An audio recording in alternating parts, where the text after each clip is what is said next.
I'm Matthew Montagu-Pollock, and I've lived in Bristol for 7 years. I'm by background a journalist, and I've lived in Asia for 23 years before this and come back to Bristol, which wasn't my hometown. If I have a hometown in England, it's London probably. And I landed this kind of Rip Van Winkle figure after a quarter of a century in Asia, and looked around me and saw Bristol and didn't understand how the UK worked, didn't understand anything about the place. But 7 years later, it's a different story. And I've been interested in Bristol's beauty, Bristol, the civic society in Bristol, Bristol's what's happening to Bristol. And about 4 months ago, I suddenly realized that everything was going to change, and that the new administration in the City Hall had plans for Bristol which involved essentially covering the centre of the city with tower blocks. And I was shocked because this is a very special city. It's very beautiful. It has pockets of ugliness resulting from the bombing and resulting from mistaken policies in the 50s and 60s and later. But with proper planning and proper additions, it could be wonderful. And a lot of the stuff that's been done recently has been very good. For instance, look around the harbour, jail, whatever they're called, steps. Those buildings, which are about 6 floors, are very attractive. They're all new. They are what modern urbanists think is a good thing. They're dense buildings, a lot of people in the centre. This is a good thing because it allows public transport, it allows people to walk and cycle to work, and this is what we want, because on the whole we want to head towards reducing car use. And so this is a European-style city in the style of the cities that we go on holidays to see on the continent. Cities like Munich, Toulouse, Lyon, Vienna even, which are Paris, which are dense cities, basically 19th century cities, with no high-rise in the centre, and a very rich urban experience of walking, sitting at cafes, watching other people. Now, you're from Asia. I mean, thinking about cities like Kuala Lumpur and Hong Kong, massive amounts of high-rise buildings, Singapore. Yeah. Now those are just Asian examples, but can you think of any European examples of the sort of city you don't want to see here? Well, I would say Leeds.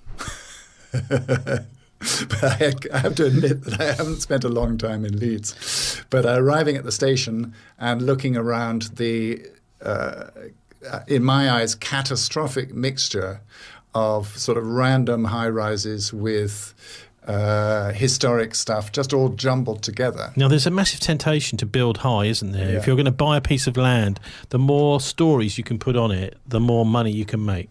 The more money you can make. And this is part of the point of this whole exercise. But the planners are there to moderate that, aren't they? They are, but the planners are very much in defensive mode with the new administration.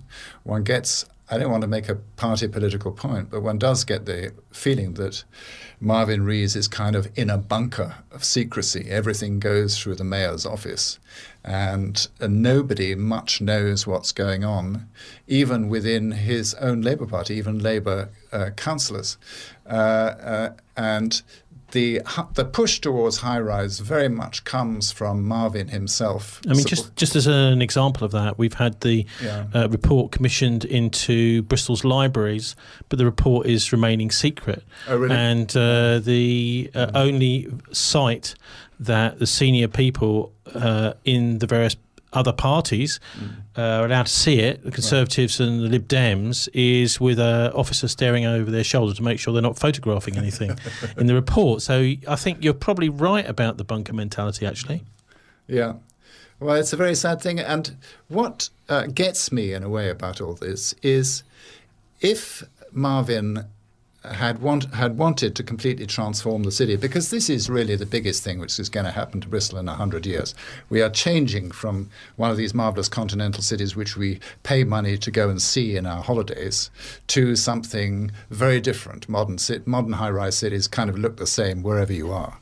If he'd wanted to do that, why didn't he put it in his manifesto? Why didn't he go out and consult? Now, under George, there was an extensive period of consultation between 2015 and 2017 on the future of the city. Should we lose our green belt or extend ourselves into the green belt? Should we build on the outskirts or should we build in the centre? And people understood that you had to build more in the centre because you want to get away from a totally car-centred city. But there was no mention of high-rises in all this. And then suddenly comes in the new administration, and the same document, which is called Urban Living, the Urban Living Supplementary Planning Document, is suddenly full of pictures of high rises and instructions that we should build high rises. And still no consultation. The only two consultations which were held, if you look at the documents of who was invited, it is 85% building industry and developers.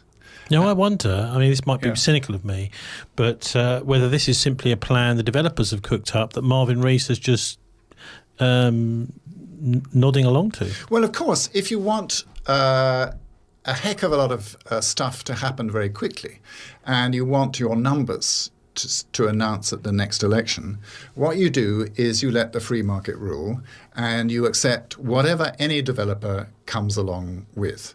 And that's basically what Marvin has done. But this is not how cities should be planned. This is not how you build a beautiful city. What you do is you plan. I mean, what is done on the continent in these cities is you plan in advance. You put in the public transport. You put in the trams. You put in the cycling. You put in the green. You limit the height. I mean, Freiburg, where urbanists all sort of go on to see the best planning in Europe, has a height limit of 5 floors. And it manages still to expand. It's got quite a constricted natural geography. It manages to expand. The densest cities, if you want densities, the densest cities in Europe are Paris, which is not high-rise, Barcelona, which is not high-rise, and the densest borough in the UK is the borough of Kensington and Chelsea, which is certainly not high-rise. There are a few high-rise buildings in it. So you don't need to go high to build densely. You do have to be a bit more clever with an existing city to densify it. But there's no need to go for high-rise. And I mean, I can talk about why, apart from the aesthetics of it, changing the city, we're going to end up with a completely different city. Apart from the aesthetics, there are social reasons which are very important. People are, on the whole, less happy in high-rise buildings. Are they? I mean, you know, actually, sometimes people will say, actually, there's a nice view here. Sometimes people say it's a nice. You know, view. if you can, all you can see is the building on the opposite side of the road, and you've got maybe a high rise that you're looking out of your house at. Surely, actually having a decent view for maybe a couple of miles from your bedroom window, from your living room window, is better. Well, I don't disagree with that, but there's a lot of work to show that high-rises tend to be rather lonely environments. You can imagine if you're on a street or if you're on a complex of building which are 5 floors and they've got a shared garden, you make friends with your neighbours, you see your neighbours. I mean, I live in a six-story building. I know everybody in that building because I constantly see them in the lift. When I lived in Hong Kong in a 40-story building, and I lived on the 23rd floor, I never knew anyone. I mean, how would I get to know it? It's like sort of standing in the street and saying, "Oh, are you the guy?" You know, you never saw anyone twice. So they are lonelier. And a lot of research has been done on this. There's sort of social trust research. People, you know, I mean, academics do these mad things like leaving stamped envelopes on the 23rd floor instead of on the 3rd floor and seeing whether anyone will post these envelopes. This is sort of a test of whether people are socially minded. And lo and behold, on the 23rd floor, people don't post the envelopes. But on the 3rd floor, they take them down to the pillar box and send them off. So there is a sense of community in a lower rise building, which doesn't exist in high rise buildings. I'm not saying that high rise buildings are automatically bad for everyone. I mean, I think for some retired people, they work quite well, especially if you've grown up around and you know people already. The people who they really don't work well for are mothers and children. Because I was in the Bedminster group just the day before yesterday, and there was a mother who'd lived in London, and she was on the 17th floor, and she had a baby and a 3-year-old. And she just said her life was really difficult because the 3-year-old wanted to go down to the street and play, and the baby was always, it was a very difficult to manage situation.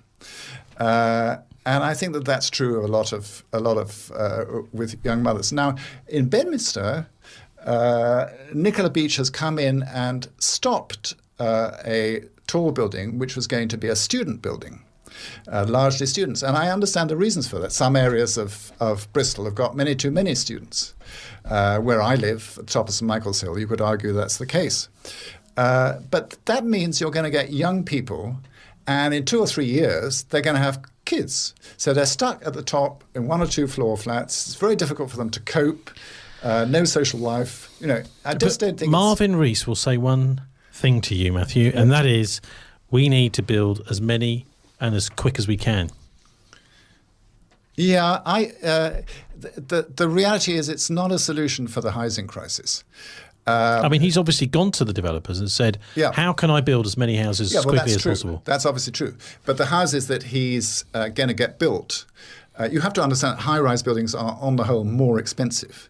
If you build really high, they're almost 50% more expensive. Well, they're more expensive to possibly to build that building, but per unit, surely not so expensive. No, they're more expensive per unit because you've got the sort of central structure and central staircase. The whole thing needs to have more in it. What Marvin will be saying is, my friends, the developers, have told me that high-rise is going to be good because we can build more houses like that and house Bristol's people. There's something like 15,000 people waiting to get housed in the city. Well, I wonder if his friends, the developers, have told him how much the units are going to cost, because they will be more expensive to build because high-rise buildings do cost more to build. And you're likely to be housing people who can afford £500,000 type flats. But hang on, the land you buy is one of the most expensive things to build when it comes to buying somewhere. Yeah. If you're only building 1 or 2 stories on that, surely that's going to be much more expensive than building 30 stories. That's true, but I mean, part of the reason in Bedminster why the land went up in price so much was that permission was given for a 17-story building under George. And so all the people looking at the neighbouring plots thought, aha, we're going to get permission for high rises, and the price of the land shot up. I mean, unfortunately, in the UK, it's the owner who captures the gain on a plan being put forward. This is weird, isn't it? Because when the council says yes to a bit of to a certain planning permission, that really is almost like printing money. Absolutely. I mean, it can be anyway. Yeah. On the continent, typically, the local government can buy at pre-planning prices and enforce that. And I believe that's part of the Labour government's. Just explain what you mean by that. Plan. Well, they draw up the plan and they say the price for this building, this plot of land rather, had there been no plan, had it just been its previous state of agricultural land or whatever it was such and such, we can compulsorily purchase this land at that price. So what's different about Britain? How does it work differently here? Well, we have a very, very different planning system, and I'm not a planner, so I'm not very good on the details. But basically, we have a much less sort of plan-based system and much more based on an individual plot. So the emphasis really is on the developer to say it's all on the developer. So every time there's a building built, there's a huge quarrel. What can happen on this particular plot? Whereas typically on the continent, there's a plan. So a developer will buy a piece of land knowing what they are and aren't allowed to build there. Well, not necessarily. They will buy the piece of land, and then they will try and wheedle extra height out of that. No, I mean, is that here or on the continent? Here. I mean, if you look at,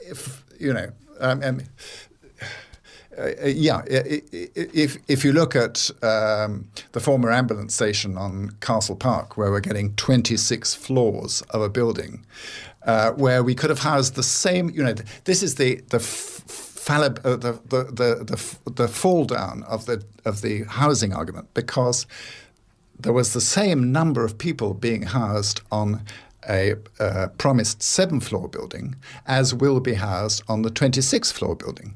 But because Marvin likes it tall, and because Nicola Beach likes it tall, the developers were allowed to go to 26 floors. This is completely unnecessary and has nothing to do with housing a lot of people. Nicola Beach, who is she and how does she fit into all of this? I only know the name, I've only met her, but and I've never met her. I've been on a radio station with her, but she is head of planning. Right. Yeah. So is it just you campaigning on alone at the moment? Or Yeah, I mean, what do you hope to achieve? The Bristol campaign against tower blocks is basically a one-man operation, and it's me. And what I hope insanely to achieve is to reverse this push towards tall buildings, because people on the whole are not keen on tower blocks. But they tend not to get agitated until there's a tower block built jolly near their own street. So do you have any natural allies? I mean, I'm thinking of people like the Civic Society. I mean, surely they have a view on this, surely. The Civic Society have a very strong view. They're very worried and very upset by it. And they did try and talk to Marvin, but Marvin basically refused to meet them. And Asher Craig, I think, made 2 appointments and turned up to neither, but sent a junior. So they are being completely sidelined. Have they been hypnotised by the developers? Who? The Civic Society? Well, no, the Marvin and Asher, the political leadership.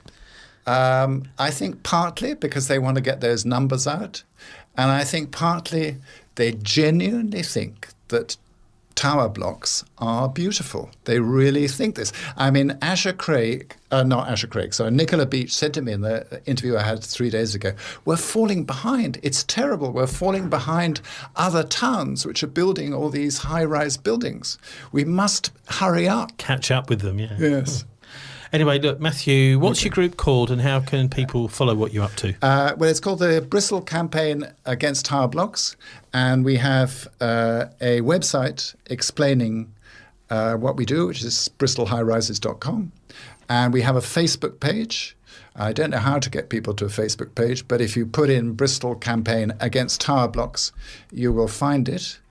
And I'd really like support from people, because we're going to depend on volunteers, and we need people to look a little bit more than the end of the street and consider the future of Bristol and our welfare. And actually what I haven't talked about is our economic welfare, because we need to make Bristol a town which will attract people. And the beauty of the town is very important to attracting skilled talent and for our economic future. Marvin has said he's going to build all over the green land around Hotwells. Has he? Yes. But you see, I wonder whether this is the developers talking. I think that would be absolutely tragic. That's such a beautiful walking and cycling area. I didn't know that, actually. Anyway, we'll put up a link on our show page at dialectradio.co.uk to your Facebook page, your group. Matthew Montagu-Pollock, thanks very much for joining us. Okay, Tony, and thank you very much for having me in.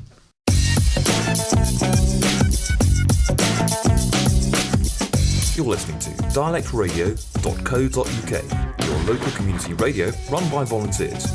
Log on to our website at dialectradio.co.uk to find out more.